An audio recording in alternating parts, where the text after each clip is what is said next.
বলে মেজারমেন্ট কাপে 2 কাপ ময়দা নিয়েছি, দিব পরিমাণ মতো লবণ, দিব 2 টেবিল চামচ তেল, দিয়ে তেল আর ময়দাটাকে একসঙ্গে খুব ভালোভাবে মিশিয়ে নিব।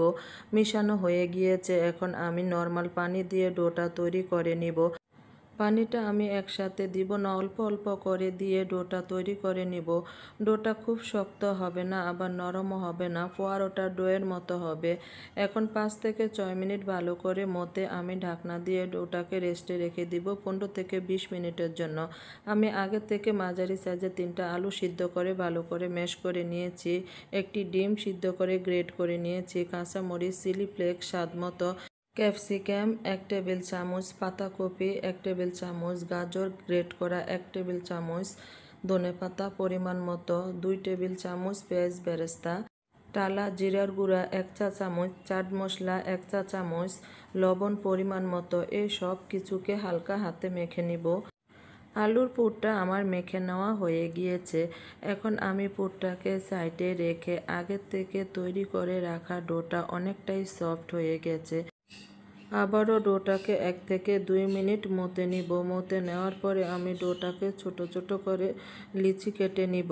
লিচিগুলোকে সবগুলো বল আকারে শেপ দিয়ে নিয়েছি। এখন বলগুলোকে ঢেকে রেখে দিব। কিছুটা ময়দা ছিটিয়ে এক একটা লিচিকে আমি ছোট ছোট করে রুটি বেলে নিব। রুটিটা খুব বেশি বড় করা যাবে না। রুটিটা পুরির সাইজ থেকে কিছুটা বড় করব। পুরটাকে হাতের মুঠো করে নিয়ে গোল শেপ দিয়ে নিব। রুটিটার মাঝখানে পুরটাকে রেখে রুটিটাকে এক সাইড করে এভাবে টেনে টেনে এনে মুখটা বন্ধ করে দিব। এই কাজটা একটু দেখে বুঝে নিতে হবে। বন্ধ করো মুখটাকে, এভাবে ঘুরিয়ে ঘুরিয়ে বাড়তি অংশটাকে কেটে নিব। বাড়তি অংশটা রেখে দিলে অনেকটাই মোটা হয়ে যাবে। মুখ বন্ধ করার কাজটা একটু সাবধানে করতে হবে। বাড়তি অংশটা ফেলে না দিলে ওই জায়গাটা বেজে নেওয়ার পরে কাঁচা থেকে যাওয়ার সম্ভাবনা আছে।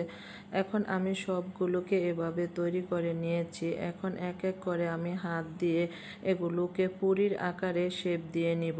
এই কাজটা হাতেই করে নেওয়া যাবে খুব আরামসে, এটা বেলে নেওয়ার কোনোই প্রয়োজন নেই।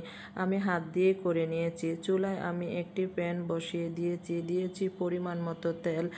তেলটাকে খুব বেশি গরম করব না, মিডিয়াম গরম করে জয়েন দেওয়া সাইডটা প্রথমে দিয়ে এপাশ ওপাশ করে হালকা আঁচে ভেজে নিব একটু সময় নিয়ে।